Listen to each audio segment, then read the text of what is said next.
زابير يباره زحلف السنابتي سبيشالت مال السنبت باستر بره زهابنا قال نيرو تمرت نيرو مقلات منغستا املاح نمقلات منغستا املاح اقدس تراو احيتات بزبلو تمرتي بزح تماهرنا قدمو زنبره تمرتات كا سماي امدري زبل تمهرتات وي دما ملእኽቲ حزل يوم كل يوم بروفيتيك يوم ناي زمن زي ناي مودعتا زبن مردا زحازو يوم منياتو بز زمن زي مقلاص دامبر اب حدا درجه تطو نبلو لزبن ايكونن ناي مقلاص ناي مانيفيستيشن غيزي صلمات يغلص الله برهان كا ناي مقلاص زبني مالتي نتاوم زلو كوم بلو الزمن بلو بحديو بلو وي بصلمات وي ببرهان ناي مقلاص ساعات اخيلي بلو كله بلو نام وداتا بصحي بلو نام وداتا بصحي بلو زابير يبارك كابتي سماي ام مدر زبل حساب قصيلنا لمون سباي ام مدر زبل تمرتينا هري غويتا يبارك بكل دما እግዚአብሔር አብ ህይወትና እንዳበርተ አخبرت እዩ አብ ህይወትና እንዳተገልጸ መጽይ ማለትይ አብ ንኡሳር እስናይ ሰማይ ام مدر زبل ንሪኦ ሓደ ሞኻን ወይ ድማ ሓድነት ዝብል ሓሳቢ ምንያቱ ሓደ ሰማይ ام مدر ክግለጽ ተኾይኑ ሓደ ምስጢር ናይ ሓደ ዝብል ሓሳብ ክርዳአና ኣሎ ማለትዩ አብ ዝሓለፈ ሰማይ ام مدر زبل ገለ رقحيتات ويدما أقداسنة سماي أب مدري نخد قلت زقدسو نتبتات رينا نيرنا زقدسو رقحيتات رينا نيرنا مناتو ممرحي ناي سماي مردا ناي سماي بناي قدسنا مقلات زبلو نورمال قدسنا سبيشالي مسحات أتا تحيزنا كاو مفلاي زبل قليتنا نيرنا لو كاو حلف زبل عمو زبلن ጎይታ خمهرناي نتاهم كم بلو سماي ام مدري دحريجي مساحه تنقاسقس يا بلو سماي مساحه تنقاسقس يا كلنا እግዚአብሔር ግዛት بلو كمتي فقادو ملو مساحه تنقاسقس بلو እግዚአብሔር ይባረክ ስለዚህ ሓደ لما انتخاب نريኦም ነጥታት بزعبا ሓደ مخان ወይ መረዳዕታ ሓደ ዝብል حساب አዚዩ አገዳሲ ምንያቱ ሓደ እንድሕር ዘኪርካ እግዚአብሔር ዝክር ዘለጋ منياتو እግዚአብሔር حدي ግን ካኩሉ ካብኡ ኾነ ይዝብል ስለዚህ ናይ ሓይደ ምርዳ አንተ ዘይብሉ ሰብ ኣብ ሓደ ዘሎ ምስጢር አይሩዶኒ ብዙሒ ወይ ዋሕዲ ኣይኮነን እግዚአብሔር ዘገድሶ ስለዚህ ሰባይ ኣብ መድረኽ ግለጽ እቲ ናይ አምላኽ ዕላማ ካብ መጀመርቱ እንታይ ማለት እዩ ሓደ ማለት ካብ መጀመርታ እንታይ ሓደ ስለዚህ ነዛ ሓደ ዝቃወም ዝጻረር ነገራት ምስ መጽዩ ሎም ድማ ጎይታ ተመሊሱ እንታይ ዝብል ዘሎ ናይ ሓደ ምርዳእ ነቲ ሰማይ አባና ኣብ ኩሉ ዕዮና ክገልጾ ዝኽእል ናይ ሓደ ምርዳእ ማለት ናይ ሓደ ምርዳእ ተዘይብልና በኸመይ ሓደ ናይ ምዃን ምግላጽ ኣብ ህይወትና እንተዘይሃልዩ ብዙሕ ነገር ኢና ነኸስር ማለት ከም ውልቂ ከም ሕብረት ከም ሓዳር ከም ትካል ሓደ ኣብ ዘይተኣትዋ ቦታ يلان ስለዚህ ናይ ሓደ ምርዳእ ወሳኒ እዩ ምንያቱ ኣብ ዮሐንስ ሓደ ስለ ብኡ ኩሉ ኾነ ካብቲ ዝኾነ ዘበለ ድማ ብዘይ ብኡ ዝኾነ የልቦን ይብል ስለዚህ ሓደ እግዚአብሔር እንድሕር ኮይኑ ኣብ ሓደ ዘሎ ምርዳእ ብጣዕሚ ወሳኒ ገና ኣብ ገነቲ ኤደን ከሎ እግዚአብሔር ሰማይ ኣብ ምድሪ ክገልጻ ናብ ኣዳም ሓላፍነት ምስሃቦ እቲ ዕላማ ሓደ ምድርን ሰማይን ናይ ምፍልላይ ዕላማ ኣይነበረን ሰማይ ካብ ምድሪ ተፈልያ ክትንቃሳቀስ مدري كاب سماي تفلي تنقاسقس زبل علامه አይነበረን مدري اب سماي سماي ام مدري خوينو ናይ ሓደ ሚስጥር ይግለጽ ተሐሲቡ ማለት እግዚአብሔር ሓደ በሓደ ይዝግለጽ ማለት እዚ ሚስጥር እዚ ግን ሰማይ ام مدري بسماي እግዚአብሔር ብዝደልዮ መንገዲ ሓደ ዝኾነ ምግላጽ ንኸይህሉ ጸልማት ብዝተበ ሰርሖ ወይ ምትላል ብዝመጸ መንገዲ እቲ ናይ ሓደ ሚስጥር እንታይ ኮይኑ نوي حيتو عزل اب ادم هيوانن تطويلو ማለት ናይ ሓደ ሚስጥር አበይ ተጠውይሉ ኣብ አዳም ተጠውይሉ ገና ንሄዋን ሕሹኽ መስበለ እቲ መንፈስ ናይ ጸልማት አታላሊ መንፈስ ታይ መጽዩ ናብ ሄዋን መጽዩ ናብ አዳም መጽዩ ካላ አይኮነን ነቲ ሚስጥር ሓደ ሃሪሞ ማለት ስለዚህ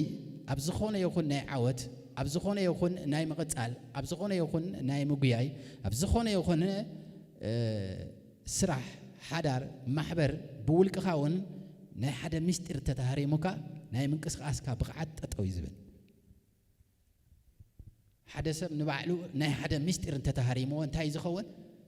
ናይ ምጓዓዝ ብቕዓት ጠጠው ይዝብል ስለዚህ ናይ ሓደ ምስጢር ምርዳእ ወሳኒ እዩ ሓደ ኣብ ብዝሒ ኣብ ቁጽሪ ኳንቲታቲቭ ኣይኮነን ሓደ እንታይነት ናይቲ ምስጢር ማለት ስለዚህ ነዚ እንታይነት ይዛሃርሞ ዘሎ እምበር ብዝሒ ነርካ ተበቲንካ ገለ ይኮነን ነቲ ናይቲ ሓደ ምርዳእ ይዛሃርም ዘሎ ማለት እምበር ዓለም ዳ በዚሓ እንድያ ግንከ ኣብ ሓደ የለ ሃይማኖታት ብዙሕ ኣለዉ ቢልዮን ኣባላት ዘለዎም ሚልዮናት ኣባል ዘለዎም ግንከ ካሊእ እዩ ዘሎ ስለዚህ እቲ ቀዳማይ ዝተሃርመ ኣብ ገነት ኤደን እንታይ እዩ ናይ ሓደ ምስጢር ይተሃሪሙ ዲያብሎስ ነቲ ናይ ሓደ ምስጢር እንታይ ገይርዎ ሃሪሞ መቂልዎ ማለት እዩ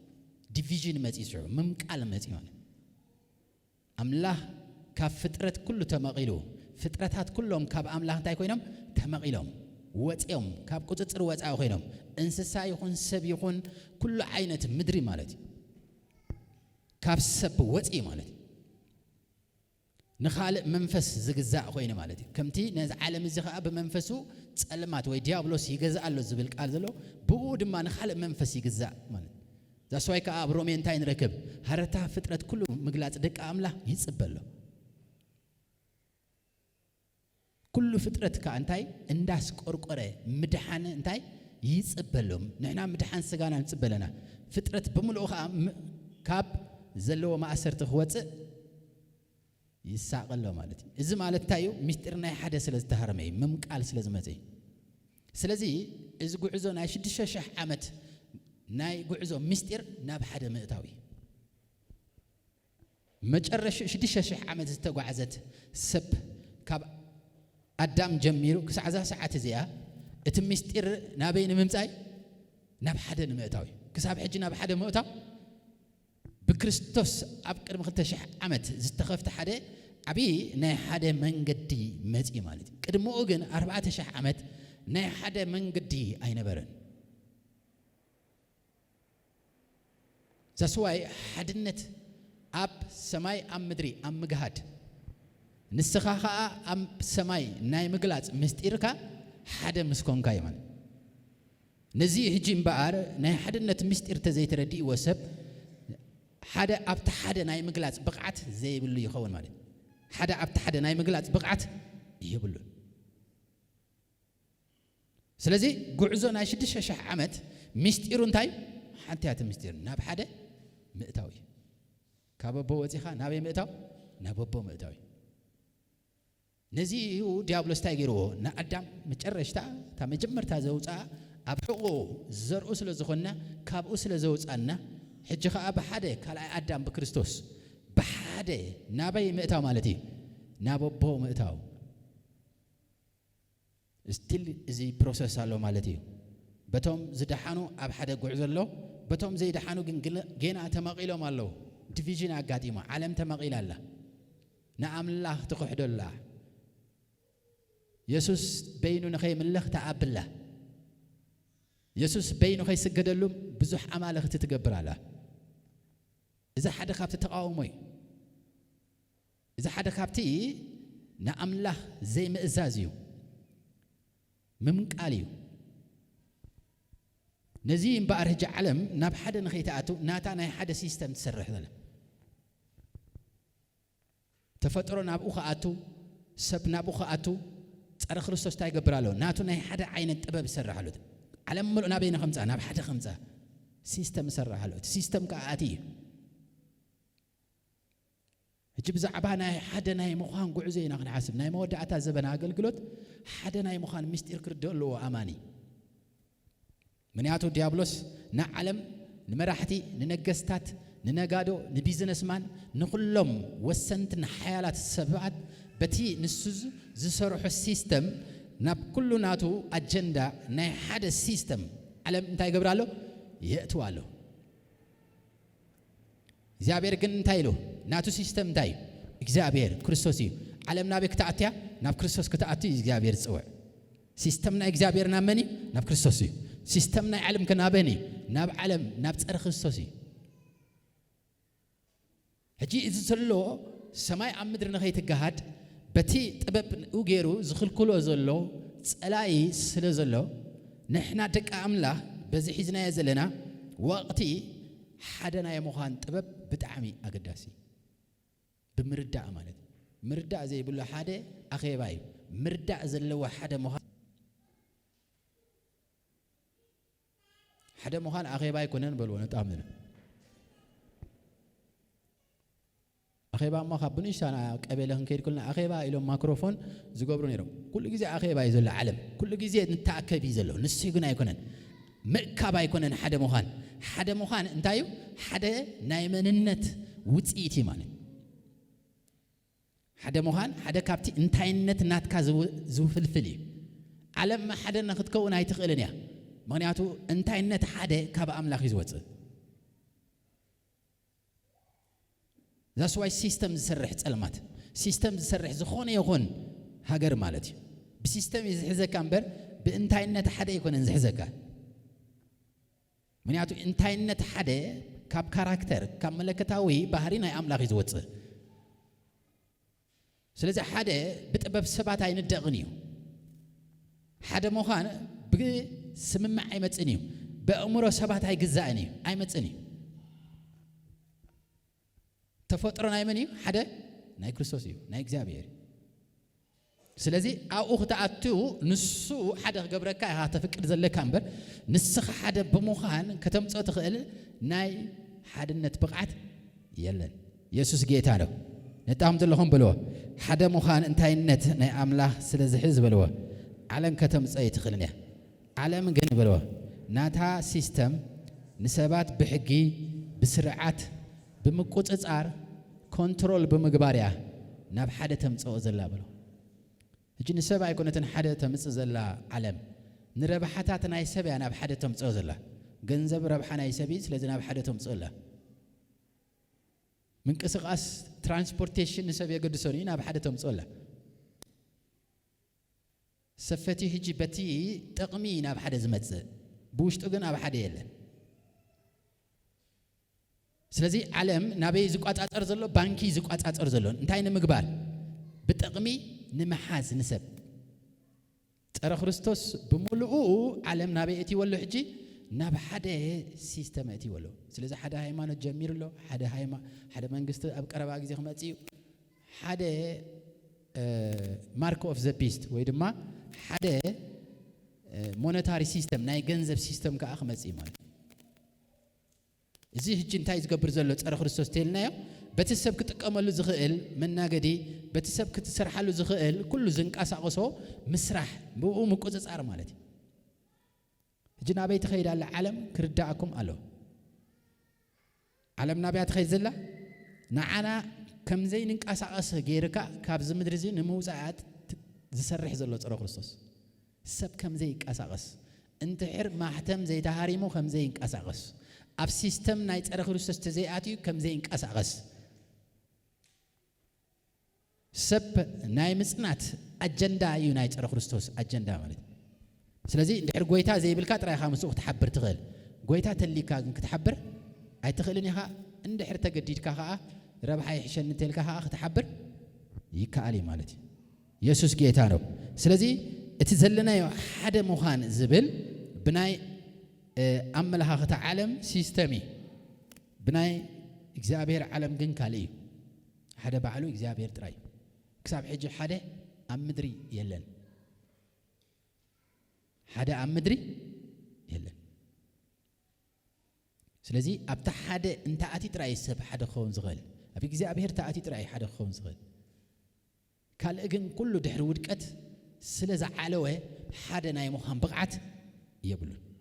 ممرح يجريو قطعت أرزخل نزي إمبار يسوع كريستوس زمزه نتي بتفطره كاب أملاخ زي ودقة زمز حد النت بناي مخرج علامات زتمغلة ناي حد النت مستير بمنفس قدوس بناي إجابير حلوة بتي إجابير ذهب كله نب حد ناي ممسع جعزو بكريستوس كرم ختشح تجمير الله مالتي نزي ستيل عالم تقاوم ولا ሃይማኖታት ከአ ሓደ ከምጻና ዝኽእል መጽሐፍ ይለን ከሓትማያን ህጅብ ዝቀረባ ጊዜ እዚ መጽሐፍ ቅዱስ ሕጊ የፍርሶ ስለዘለዋ ድሮ ነተም ሐቀኛታት አመንት ተዘይኮይና ንመጽሐፍ ቅዱስ ህጅብ ብዙ ሕግ ከፍርሲ ጸረ ክርስቶስ ድሮውን ናይ ብዙሓት ሃይማኖታት ሕጊ የፍርስለው ገይ ኣብ ቸርች ይባረኹ ይብሉለው ማለት ናብ ጴንጤ ከአ እንድሕር ዘይሰጠ ጠንቂቅና አትይና ፍቅሪ እንዲልካ ገይ ኣብ ዝባረኹዎም ክመጽ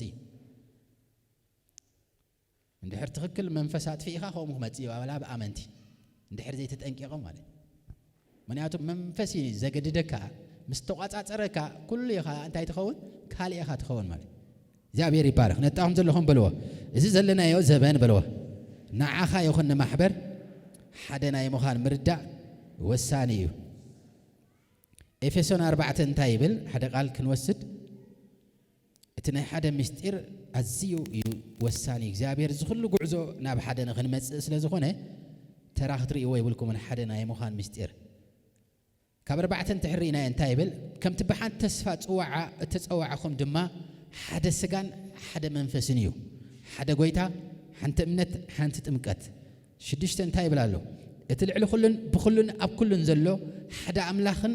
اب كلن نسو ايو فينيش قال ولا حدا يلن حدا مني املاخي قال كله خبي وجي كاب املاخيو اتزعلوا اي ملسنيو اتي إشي زبالة زت تعزز خا ناب حدنا تأبوخ ملسي مالتي سلازي نزي تمستير حد خردان نازل اتي زت تعزز نابي ناب حدنا تأبوخاتي ناب حدنا السبات يكون زاتو نابي لا ناب حدنا أبون ودني زاتو نزي هجي تمستير مردا كعب زلوا مردا عند حر عبيد راينا نابتي vertical زخونه مجمرتا نابتي ابو نابودي زلنا لعل زبلنا حدا مردا كناتو نخيل سلازي كريستوس اباي انا ابي يسوس ناي مغلاص بقعت مجمرتا كمصالو بولدنت كل سب انتايو اوشتي ناي كريستوس حقي اندحر تقبلو بمنفس توليدوس ابي مان املاح تاي كوين له تقميط له نذا حق زي امبار ام مغلاص كل جزء بتمردا ناي نفسي حدنت كسع زي مسأسب حدا ناي مخان بقعات انتهي كونني أيقلتني حدا ناي مخان مسل يبلون أيقونن حدا ناي مخان بقعات ناي مقلاسكن يبلون نفسه قصاب بينات كاسع قصد الله سلزي اتي أماني مسي قويتا نسو أب نفسه يسوس أب نفسه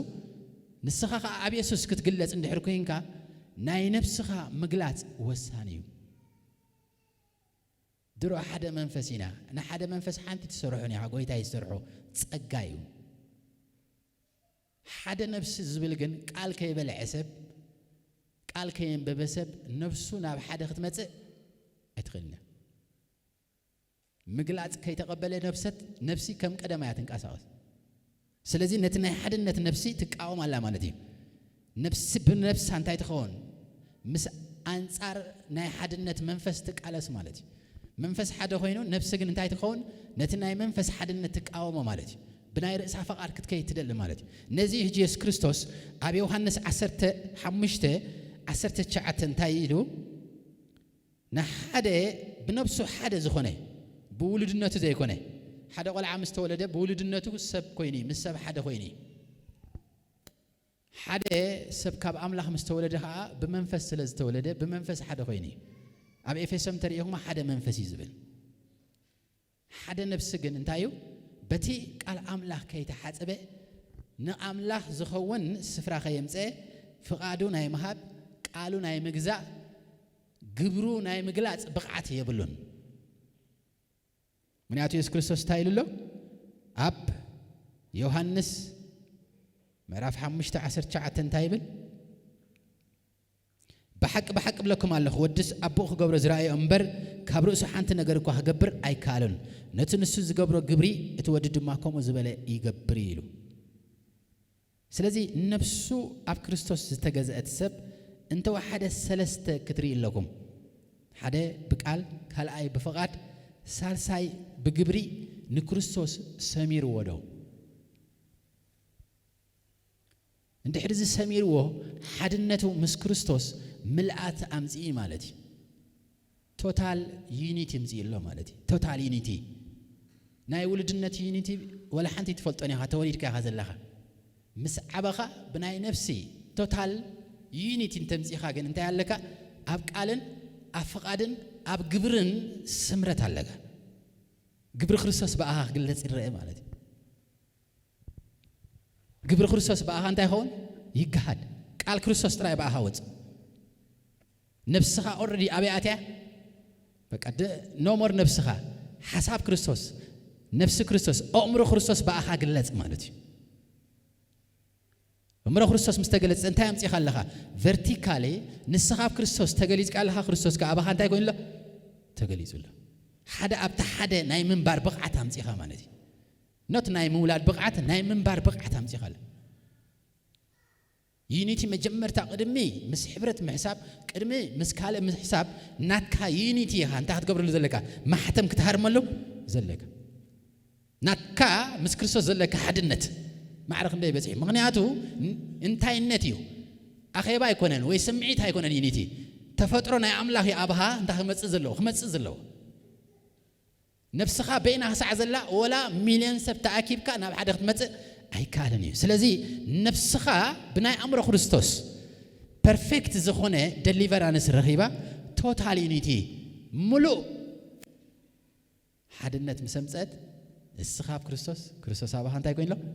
ተገሊጹሎ ዩኒቲ ኣለካ ከምቲ ጎይታ ዝበሎ ናይ ምንባር ግብሪ ናይ መግላጽ ብቕዓት ኣለ ፍቓድ ኣምላኽ ናይ ምፍጻም ብቕዓት ኣለካ ቃሉ ጥራይ ናይ ምግላጽ ብቕዓት ኣለ ሎሚ 3 ሰዓት ብዘይ ምዕራፍ ሰቢኸኩም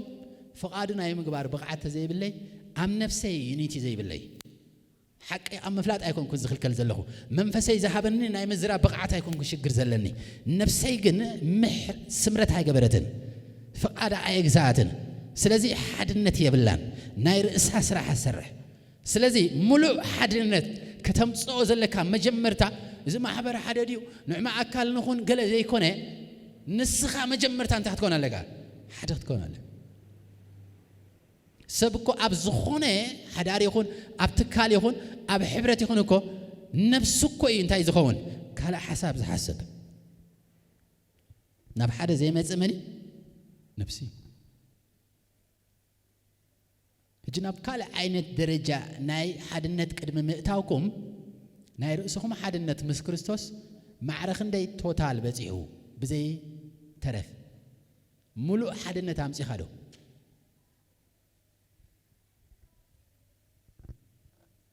ኢየሱስ ክርስቶስ ነዚ እምበኣር ተዛረበ ማለት እዩ ሙሉእ ሓድነት ናይ ኣቦኡ ኣብኡ ወድኻ ኣብ ኣቦኡ እንታይ ገይሩ እዩ ገሊጹ እዩ ቶታል ሓድነት ገሊጹ ኢየሱስ ክርስቶስ ኣነ ወዲ ኣምላኽ ጥራይ አይበለን ኣብኡ እንታይ ገይርዎ እዩ ገሊጹ ወይ ኢየሱስ ከ ኣብ ኣቦኡ እንታይ ኮይኑ ከቢሩ ማለት ተገሊጹ እዩ ማለት ኢየሱስ ኣብ ኣቦኡ እንታይ ኮይኑ ተገሊጹ እዩ ኣቦኻ ኣብ ኢየሱስ እንታይ ኮይኑ ተገሊጹ እዩ ቶታል ዩኒቲ ይባል ስለዚ ሰብካ ልክዕ እዩ ከምኡ ተጸውዒ ዘሎ ኣብ ኢየሱስ ቶታል ዩኒቲ ከተምጽእ ኣለካ ግደፎ ወደ ምስ ካልኣይካ ዘሎ ሰብ ቅድሚ ምሕሳብካ ኣብ ርእስኻ ማለት እዩ ኣብ ርእስኻ ዘሎ ቶታል ዩኒቲ እንተዘይምጽኢኻ ፍጽም ምስ ሰብ ኣብ ሓደ ጉዕዞ ክትጋጨው ኢኻ ነፍስኻ በይና እያ ዘላ ነፍስኻ በይና እያ ዘላ መንገዲ ክትከይድ ተኾንካ ናተይ ክትብል ኢኻ ወይ ከዓ ናይ ኢየሱስ ክትብልካ ኢኻ ጽኒሕካ መንገዲ ግን ናተይ ክትብል ኢኻ ኣብታ ሓደ ምትስከርካ ናተይ ክትብል ኢኻ ንስኻ ኦልሬዲ ንስኻ ቶታል ዩኒቲ የብልካ ሙሉእ ሓድነት ምስ ክርስቶስ የብልካ ካብ ክርስቶስ ወፂኻ ኣለኻ ይኮንኩን ዝብ ዘለኹ ኣብ ምድሪ ግን ከተግህዶ ክሽገር ኢኻ ኢየሱስ ጌታ ነው እግዚአብሔር ይባረክ ኮምበሎ እንጣኹም ዘሎ ሙሉእ ሓድነት ኣብ ክርስቶስ ኣግሂድካ ዲኻ ወላ ከመይ ኢኻ ዘለኻ በልዎ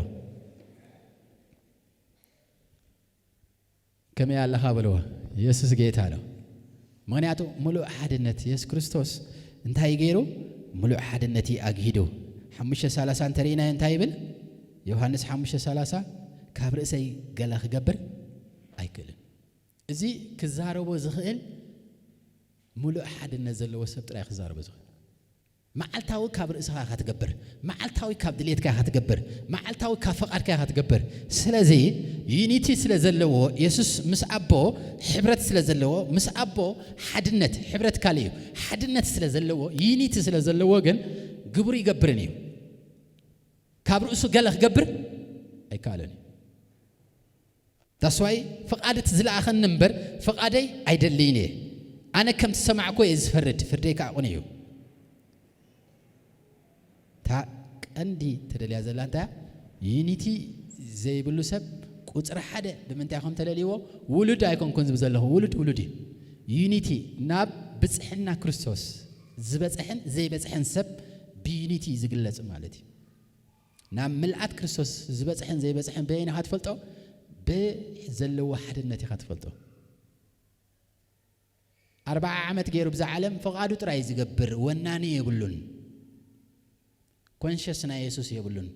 ኣብዚ ኾነ ምንቅስቃስ ኢየሱስ ኣብ ርእሱ ይሰርሕኒ ኣብ ርእሱ ባዕሉ ይሰርሕ ኣብ ውሽጡ ግን ኢየሱስ ጎይታ እዩ ዝብል እዚ እንድሕር ኮይኑ ዩኒቲ ይኮነን ዘለዎ ውልድነት እዩ ዘለዎ ዩኒቲ ግን እንታይ ምስ ርእስኻ መስምማዕ እዩ ርእስኻ መሃብ እዩ ኢየሱስ ካብ አቦ ክመጽእ ከሎ ወዲ ኣምላኽ ምዃኑ ይኮነን ጥራይ ገሊጹ ዩኒቲ ሓድነት እዩ ገሊጹ ዳስዋይ ግብር ብኡ ገይሩ ግብረይ ክገብር ኣይመጻኹን ፈቃደይ ክገብር ኣይመጻኹን ኢሉ ስለዚ ንሕና ኸ ብደሙ ምስተዓደግና ኢየሱስ ክርስቶስ ንዓና ህይወቱ ምስሃበና በጃ ገይሩ ህይወት ምስሃበና ህይወተይ ዝበሃል ዘረባ የለን ህይወት ናይ መን ሓይስካ ዘለኻ ናይ ኢየሱስ ስለዚ ርእስኻ ናይ መሃብ ብቕዓት ተዘይምጽኻ ግብሪ ኢየሱስ ናይ ምግባር ብቕዓት ክሳና ኸሊ ማለት እዩ ስለዚ ቱ ኣውጥራ ሓድነት ክትሕዝዋ ዘለኩም ምስቲ ብውልድነት ዝመጽእ ሕብረት በቲ ብፍቃድካ ብምሃብን ርእስኻ ኣብ ክርስቶስ ብምግዛእን ዝመጽእን ሓድነት በበይኒ ማለት እዩ ብጸጉኡ ሕብረት ንረክብ ጃስት ጎይታ ስለተቀበል ኣብ የማን አምላክ ከነቅመጥ ርእስና በመሃብ ግን ሓድነት ነምጽእ አባና ክርስቶስ ታይገብር ግብሩ ይገልጽ ርእሱ ዘይግዘአ ግብሩ ክርስቶስ ብኡ ክግለጽ አይክልን ዛቤር ይባረ ምክንያቱ ንዝኾነ ይኾን ርእሱ ዘይተገዘአ ሰብ ግብሪ ክርስቶስ ብኡ አይግለጽኒ ተአሲረ አይበጻሕኩምን ዓሪቀ አይከደንኩምን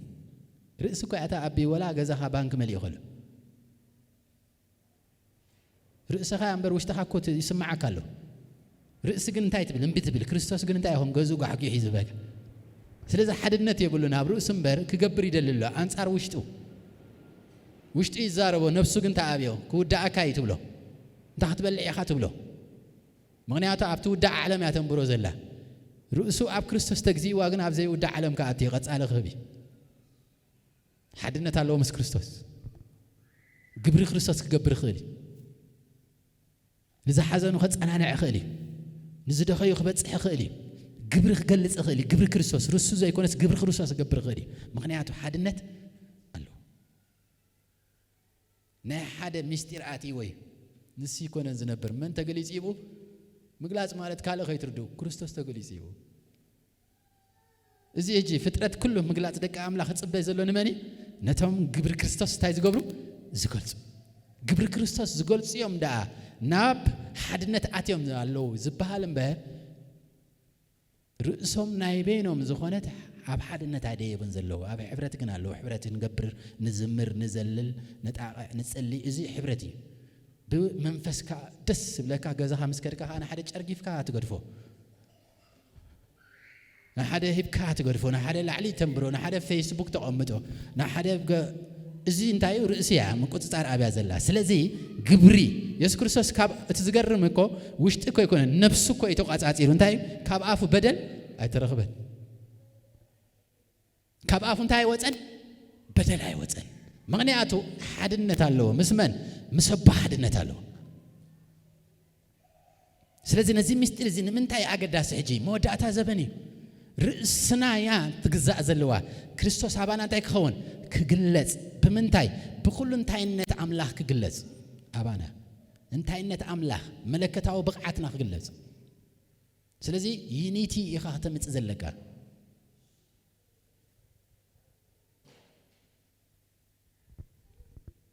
መዝሙር ምስ ሰምዐ ሰብ ጸሎት ምስ ገበረ ፈሎውሽፕ ዝረኸበ ብጣዕሚ ውሽጢ ይርታዕ ፍቕሪ ሒዞ ብጣዕሚ ደስ ዝብሎ ነዚኣ ብቐጻልነት ናብ ርእሱ ክትበጽሕ ተዘይገይርዋ ግን እንታይ ዝኸውን ርእሱ ኣብ ግብሪ ክርስቶስ ከይበጽሐት እያ ጠጠው ትብል ማለት እዩ ጎይታ ይባረኽ ነጣም ዘለኹም በልዎ ግብሪ ክርስቶስ በልዎ እቶም ኣብ ሓድነት ዝበጽሑ እምበር እቶም ኣብ ዝተወልዱ ጥራይ ክገብርዎ ይክእሉን እዮም ብልዎ ስለዚ ሓድነት እምበር ሓደ ምዃን ካብዚ ንሕና ምድሪ ዝመሃረትና ግልጸት ውፅእ ዝበለ እዩ ምድሪ ኣኼባ ንግበር ኢለ ሓደ ክትገብረካ ተሓስብ ኣምላኽ ግን ክርስቶስ ክሳብ ምሳኻ ዘይተገለጸ ሓደ ክትከውን ኣይትኽእልና ምስጢር ሓደ መኒ ክርስቶስ እዩ ክርስቶስ ኣባኻ ከይገዝአ ክርስቶስ ኣብ ርእስኻ ከይተገልጸ ሓደ ክትከውን ኣይትኽእልና ክትጋጨው ጥራይ ኢኻ ትኽእል ስለዚ እቲ ቀዳማይ ለቨል ሓድነት እንታይ ኣብዛ ናይ መጀመርታ ዝድልየኩም ዘሎ ቃልን ፈቓድን ግብርን ኢኹም ትፍትሹ ቃልኩምን ፈቓድኩምን ግብርኩምን ክርስቶስ ድዩ ዝኸብረሉ ዘሎ ባዕኹም ዝሰርሕ ዘሎ ክርስቶስ ድዩ ግብሩ ይገልጽ ዘሎ ክርስቶስ ኣብ ርእስኻ ተገሊጹ ዶ ኣናጊፍካ ዶ ፈዊስካ ዶ ኣይኮነን ንሱ ጸጋይ ኣይትወስኸሉ ትንክየሉ ትንቢት ጸጋይ ፈውሲ ጸጋይ ምንጋፍ ጸጋይ ግብሪ ግን ካልእ እዩ ክርስቶስ ኣብሃ ምስ ተገለጸ እንታይ ድኻታት ምስ ረኣየ ክስንጠቕ ኣይክእልን እዩ ግብሪ ይዝ ኔቸር እዩ ኢሰንስ ወይ እንታይነት ናይ ኣምላኽ ዝገልጽ እዩ ርህራሄ ኣምላኽ ዝገልጽ እዩ ፍቕሪ ኣምላኽ ዝገልጽ እዩ ትግብሪ ማለት ዛስ ዋይ እዚ እቲ ናይ መጨረሻ ዘበን ማሕበር እዚ እዩ እቲ ተኣምራት ኣይኮነን ትግብሪ እታ ክርስቶስ ኣብ ርእስኻ ምስ ተገለጸ ዝርአ ፍቕሪ እዩ እታ ክርስቶስ ኣብኻ ምስ ተገልጸ ኣብ ልዕሊ ሰባት ዘለካ ከምታ ኣምላኽ ዝሪኦ ምርኣይ ማለት እዩ ተኣምራት ደኣ ክስዕበኩም እዩ ነቲ ዝተኣስረ ንምፍታሕ እዩ ንሱ ይኮነን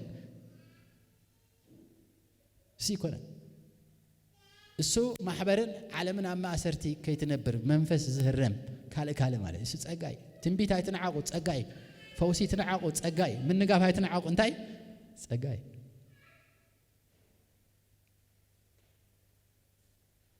ኣምላኽ ንምልኣት ማሕበሩ ንምህናጽ ብተፈላለየ ኣገልግሎታት ይገብር ይገልጽ ማለት እዩ ጎይታ ይባረኽ ነጣኹም ዘለኹም በልዎ ግብሪ ክርስቶስ ከመይ ኣለዎ በልዎ ሓደ ምድሪ ዘንቀጥቀጠ ዘማራይስ ግብሪ ክርስቶስ ተዘይብሉ እንታይ ዓበስ እሱዳ ዘይጸጋይ ናይ ማሕበር ክንበ ውዒሉ ግብሪ ክርስቶስ ተዘይብሉ እንታይ ይኸውን ክጽሊ ውዒሉ ግብሪ ክርስቶስ ተዘይብሉ እንታይ ይኸውን ንእንተ ኣብ ጸጋ ደኣ ዘይ ገሊኦም እኮ ወላ ኣብ ማህፀኖም ሽዑ ምስ ተቐበሉ እኳ እዮም ብኣየር ዝኸዱ ጸጋይት ፊኒሽ ጾምኣትዮም ኣይኮነ ገለ ይኮነ በቃ መንፈሳዊ ዓለም ተኸፊቱ እንታይ ይገብሩ ኢሉ ይንበዩ እዚ ናይ ኣምላኽ ሕርየት እዩ ሓንቲ ተወስኸሉ ትንክየሉ ግብሪ ግን እንታይ እዩ ሓድነት ምስ ክርስቶስ እዩ ፈቃድካ ምግዛእ እዩ ሓሳብካ ምግዛእ እዩ ንስኻ ንኸይትነብር ምፍቃድ ማለት እዩ መን ጥራይ ክነብር ክርስቶስ ጥራይ ክነብር ንስኻ ንኸይትነብር ክትክልክል ኣለካ ማለት እዩ ትምኒትካ ንኸይነብር ክትክልክል ኣለካ ማለት እዩ ስለዚ ድኻታት ክሓልፉ ከለዉ ልክዕ ከምቲ ኣምላኽ ዝሪኦም ክትርኢ ኢኻ ሰባት ክሓሙ ከለዉ ልክዕ ከምቲ ኣምላኽ ዝሪኦ ውሽጥኻ ክስምዓካ እዩ ስለዚ ትኽክል ኣምላኻዊ ዝኾነ ግብሪ ናባኻ ይመጽእ ኣሎ ትዝለዓለ ኣገልግሎት ተኣምራት ምግባር ኣይኮነን ትዛዓበ ኣገልግሎት ፈውስ ምግባር ኣይኮነን ትዛዓበ ኣገልግሎት ግብሪ ክርስቶስ ምግሃድ